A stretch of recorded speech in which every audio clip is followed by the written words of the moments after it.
M के times news में आपका स्वागत है। मैं हूं एम के आजाद। आज हम बात करेंगे राजनीति के गलियारों में माल महाराज की और मिर्जा खेले होली। जी हाँ, ये एक पुरानी कहावत है कि माल महाराज का और मिर्जा खेले होली।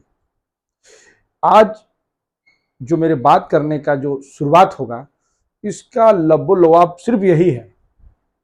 जी हाँ, सोशल मीडिया और बहुत से राजनीतिक करने वाले और राजनीति पर नजर रखने वाले इस बात पर गौर करते हैं कि 26 सीट वाले गुजरात से प्रधानमंत्री और गृह मंत्री बन जाते हैं और पूरे झोली भरकर भारतीय जनता पार्टी को सीटें देने वाले उत्तर प्रदेश से ना प्रधानमंत्री और ना गृह मंत्री होते हैं और ना ही वित्त मंत्री और ना ही सबसे बड़ा बजट वाले रेल मंत्री। जी हाँ, इसी को लेकर राजनीतिक गलियारों में विपक्ष के कई लोग दबी जुबान से भारतीय जनता पार्टी के बारे में टीका टिप्पणी करते हैं। और क्यों ना करें। निश्चित तौर पर देखिए कि लोकसभा की मात्र 26 सीट जो है गुजरात से आता है और भारतीय जनता पार्टी 26 में 26 सीटें वहां से जीतती है। दूसरी बात, राजनीतिक गलियारों में यह भी बात पूरी तरह से कही जाती है कि प्रधानमंत्री गुजरात से आने के बाद भी अगर उत्तर प्रदेश में जाके किसी भी लोकसभा सीट से चुनाव लड़ते हैं तो उत्तर प्रदेश के लोग हाथों हाथ लेके उनको लोकसभा भेजने का काम करते हैं। लेकिन कोई भी हिंदी भाषी के और खासकर उत्तर प्रदेश और बिहार का कोई भी लोग गुजरात में जाकर चुनाव लड़के लोकसभा का सांसद नहीं बन पाता। यह परिपाटी गुजरात की नहीं है। फिर गुजरात के ही लोगों का दूसरे राज्यों में चुनाव जीतने पर जो शक की सुई घूमती है उसको बल मिलता है। जी हाँ, इस समय में उत्तर प्रदेश में 62 और 2 अपना दल 64 सीट, बड़ी लंबी पारी में सरकार जो है 303 में जो अब बैठी हुई है उसमें बहुत बड़ा हिस्सा जो है उत्तर प्रदेश से आता है। 2014 की बात करें तो 71 सीट और 2 सीट अपना दल यानी 73 सीट के साथ 2014 में नरेंद्र मोदी को सत्ता में बैठाने में उत्तर प्रदेश का बहुत बड़ा रोल था। आज उत्तर प्रदेश में योगी का जो करिश्मा वहां पर सर चढ़ के बोल रहा है और निश्चित तौर पर उनका जो काम करने का तरीका है और हिंदुत्व की जो बातें हैं और एग्रेसिव होकर जो बातें कहते हैं वो निश्चित तौर पर उत्तर प्रदेश में एक करिश्मा के रूप में देखा जा रहा है। अभी जिस दिन 13 मई को कर्नाटक में बुरी तरह हारने वाली भारतीय जनता पार्टी को उत्तर प्रदेश ने मलहम देने का काम किया। जी हाँ, वहां के निकाय चुनावों में बड़ी जीत की तरफ जो है भारतीय जनता पार्टी नजर आई और निश्चित तौर पर योगी का चेहरा उत्तर प्रदेश के लोगों को भा रहा है। तो उत्तर प्रदेश के लोगों से जब बात करने की बात आई और सोशल मीडिया पर जो बात तैर रही है, इस बात को बल मिलता है कि इस बार उत्तर प्रदेश से अगर प्रधानमंत्री ना हो तो गृह मंत्री उत्तर प्रदेश से होना ही चाहिए। जी हाँ, इसी को लेकर कई लोग सोशल मीडिया में भारतीय जनता पार्टी को ट्रोल तक कर रहे हैं। ये बात प्रधानमंत्री और गृह मंत्री अच्छी तरह जानते हैं। शुरू में 2014 में राजनाथ सिंह को गृह मंत्री बनाया गया था। उत्तर प्रदेश को रिप्रेजेंटेशन मिला था। उनका राजनाथ सिंह को गृह मंत्री का प्रेजेंटेशन मिल जाना उत्तर प्रदेश के लिए एक तरह से इंसाफ करता हुआ नजर आ रहा है। लेकिन 2019 में जब गृह मंत्री राजनाथ सिंह को हटाकर अमित शाह को मोदी जी ने अपने खास चिपसलार को जब बैठाया, तब ये बातें जनता को, उत्तर प्रदेश के लोगों को और खासकर हिंदी प्रदेशों में ये बात कहीं न कहीं कौंधने लगी। तो क्या 26 सीट वाले लोकसभा के प्रतिनिधित्व करने वाले प्रधानमंत्री और गृह मंत्री हो जाए और दूसरे बड़े राज्यों से जहां उनको सीटें आती है, खासकर मध्य प्रदेश, हिंदी प्रदेश में उनका अच्छा सीट आया, बिहार से भी उनका आया। लेकिन जिस हिसाब से प्रतिनिधित्व की बात होने लगी, उस प्रतिनिधित्व जो है उस हिसाब से भारतीय जनता पार्टी ने इस हिंदी प्रदेशों में नहीं दी।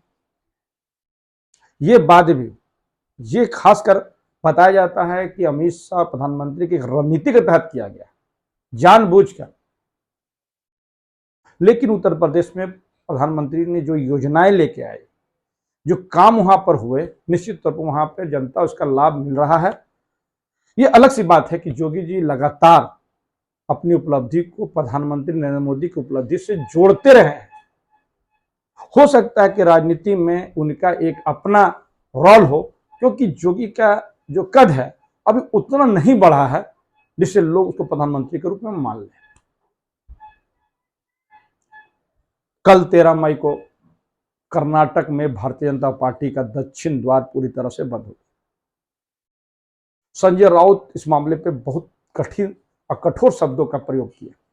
उन्होंने कहा कि बजरंग बली का गदा भारतीय जनता पार्टी के सर पर पड़ा है। कई लोग बजरंग बली के बारे में तरह तरह के ट्रोल करते हुए नजर आए, क्योंकि जिस हिसाब से भारतीय जनता पार्टी ने बजरंग बली को लेकर और खासकर प्रधानमंत्री ने जिस तरह से आक्रामक रूप जो है कर्नाटक के जनता को सुनाया, कर्नाटक में उनका जो ध्रुवीकरण था, हिजाब, हलाल, टीपू सुल्तान, बजरंग बली, राम मंदिर और द केरला स्टोरी, ये सभी ध्रुवीकरण करने वाली चालें वहां पर प्रधानमंत्री और उनके सिपहसालार द्वारा रणनीति के तहत में किया गया। लेकिन सारे मुद्दे, सभी ध्रुवीकरण की नीतियों को कर्नाटक की जनता ने नकार दिया।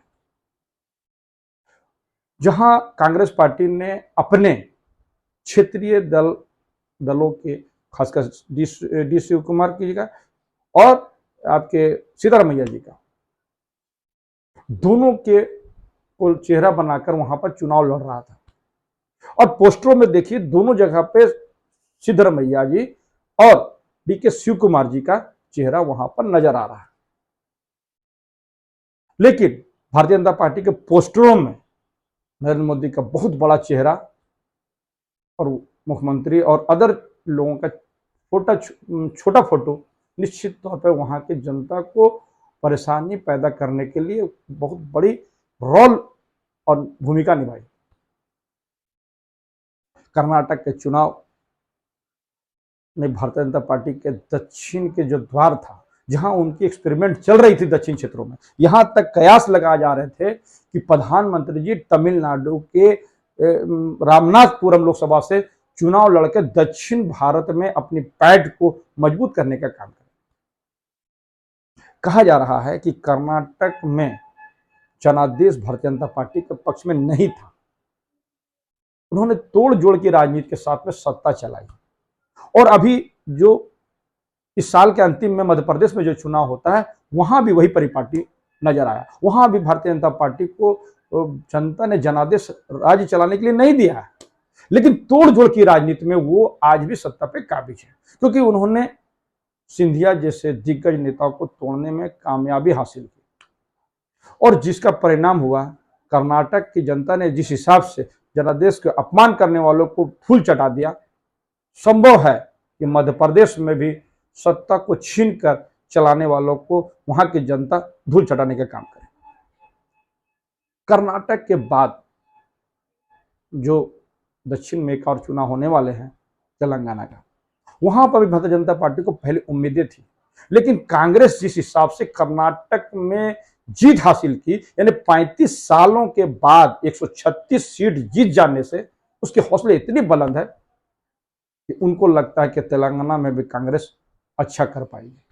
मध्य प्रदेश, राजस्थान, छत्तीसगढ़, याद कीजिए जिस हिसाब से कर्नाटक में 136 सीटें, 224 में 136 सीटें जीतने का काम किया, छत्तीसगढ़ में जनता ने 2/3 बहुमत से ज्यादा सीटें छत्तीसगढ़ में देने का काम किया।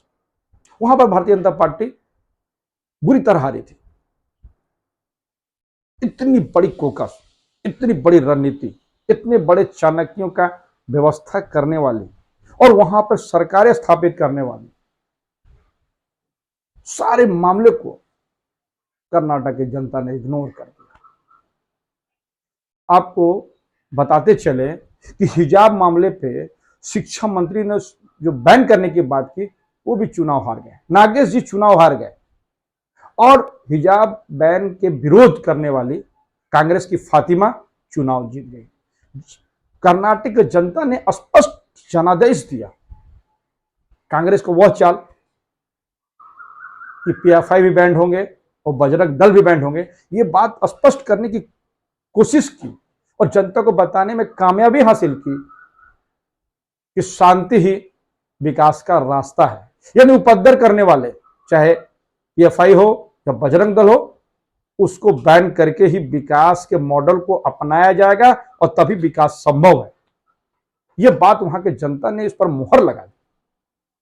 अब आगे देखना है कि कांग्रेस कर्नाटक में बजरंग दल और पीएफआई को कितना बैन करती है और उसका असर के बाद दूसरे राज्यों में उसका क्या असर पड़ता है, ये तो आने वाले चुनाव से स्पष्ट होंगे। निश्चित तौर पर मैं बात जो कर रहा था, एक छोटे से राज्य गुजरात से प्रधानमंत्री और गृह मंत्री का बन जाना निश्चित तौर पर उत्तर प्रदेश और हिंदी भाषियों को नगरवार गुजरना शुरू हो गया है। क्योंकि जिस हिसाब से नीतीश कुमार बिहार में एनडीए से अलग होकर जिस तरह से विपक्ष को गोलबंद करने की जो रणनीति अपनाई है और नीतीश कुमार को बहुत लोग स्पेस दे रहे हैं। उन्होंने नवीन पटनायक से भेंट किया, उन्होंने शरद पवार से भेंट किया, उन्होंने उद्धव ठाकरे से भेंट किया। ये सारी बातें स्पष्ट करता है कि 2024 भारतीय जनता पार्टी के लिए बहुत बड़ी मुसीबत खड़ा करने वाली है। इतना आसान नहीं है भारतीय जनता पार्टी के लिए। लगातार भारतीय जनता पार्टी के जो राज्य हैं वो तो छीने जा रहे हैं। 18-19 में जहां 21 राज्यों में स्वयं का या उनके गठबंधनों का जो सरकारें थी, आज 15 हो गई। हिमाचल के बाद कर्नाटक बड़े राज्य में भारतीय जनता पार्टी से कांग्रेस ने सत्ता छीन ली और यह स्पष्ट आदेश और निर्देश दे दिया कि कांग्रेस ही भारतीय जनता पार्टी का मुकाबला कर सकती है। यह मैसेज देने में काम हो जाता। निश्चित तौर पर राहुल गांधी जी का भारत जोड़ो कार्यक्रम जो है और जिस क्षेत्रों से कर्नाटक के जिस क्षेत्रों को टच किया, वहां ज्यादा से ज्यादा सीटें कांग्रेस की झोली में चली गई और भारतीय जनता पार्टी के नए चेहरे को टिकट देने में 100 जो बदलाव किए थे, उसमें से मात्र 13 ही चुनाव जीत पाए। उनके दिग्गज नेता, खासकर उनके 12 मंत्रियों को हार जाना, निश्चित तौर पर कर्नाटक के जनता का जो गुस्सा है वो जाहिर हो गया। ऐसे तो उत्तर प्रदेश में भी भले ही जोगी ने सरकारें बना ली है, लेकिन उनके भी दिग्गज 13 मंत्री चुनाव हार गए थे और जिस हिसाब से 2014 में 71 सीटें जीतने वाली 2019 में 62 सीटें जीते और उनके सीटों को कम हो जाना और दिन ब दिन या हर चुनाव में उनका भारतीय जनता पार्टी का राज्य समाप्त होना निश्चित तौर पर चिंता का सबब भारतीय जनता पार्टी के लिए बढ़ता जा रहा है। तो जो सोशल मीडिया में भी बातें चल रही थी, मैं उसको और जनता के या जो विपक्ष के कुछ नेताओं का जो बयान देखने से जो पता चला,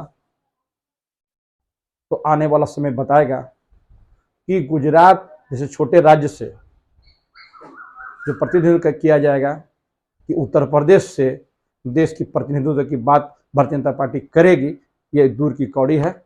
मेरा न्यूज कैसा लगा सब्सक्राइब करना ना भूलें और कमेंट्स बॉक्स में जरूर कमेंट्स करें कि किस तरह का न्यूज आप देखना पसंद करते हैं। नमस्कार।